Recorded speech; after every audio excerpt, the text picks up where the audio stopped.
এর ভিডিওগুলোতে আমি রান্নার দেখালাম যে কীভাবে কী করছি। দেখো আমার বড় বড় আলু ঝোল ফুটে গিয়েছে।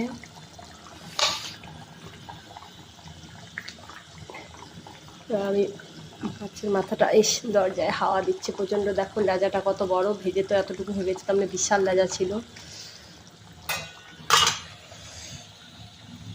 দেখো কত বড় বড় পিস, দেখো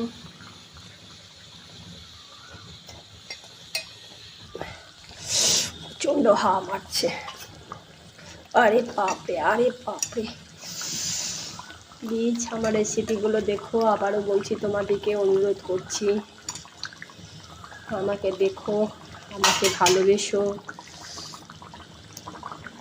ভালোবাসার মানেটা কিন্তু খুব ভালো, সৎ। আমাকে দেখো, আমার রান্নাটাকে ফলো করো, আমার চ্যানেলটাকে সাবস্ক্রাইব করো, কমেন্ট করো। খেয়ে তো আর দেখাতে পারবো না, মোবাইলের মাধ্যমে তো খাওয়ানো যায় না।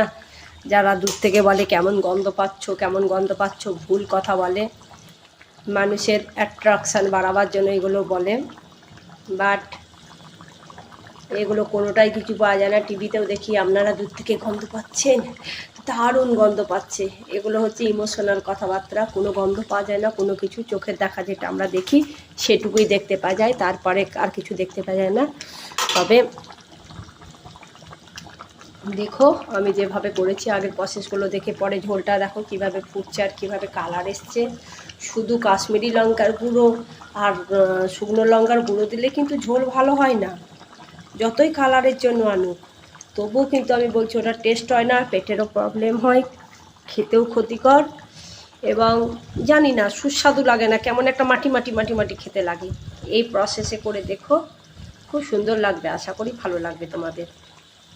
তা আলুগুলোকে বড় বড় করে ভেজে নিয়েছি। আর একবার বলে দিচ্ছি, মশলাতে আছে আদা, পেঁয়াজ, রসুন, কাঁচা লঙ্কা, শুকনো লঙ্কা দুটো, গোলমরিচ, দারুচিনি, লবঙ্গ, এলাচ, গোটা জিরে, সাদা জিরে, গোটা ধনেকে ভালো করে পেস্ট করে নিয়েছি।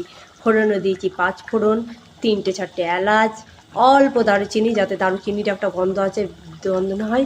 ভালো করে আলুগুলোর সঙ্গে কষে নিয়ে উষ্ণ গরম জল ঢেলে মাছগুলোকে, তোমরা এবার দেখতে পাচ্ছ আমি কী প্রসেসে করলাম, বলে দিলাম। তোমরা এই করে খেও, অবশ্যই ভালো লাগবে, টেস্টটা নিজের মতো। এখানে আমি রাখি তাহলে, তোমরা দেখো কিন্তু প্লিজ প্লিজ সাবস্ক্রাইব করো চ্যানেলটাকে।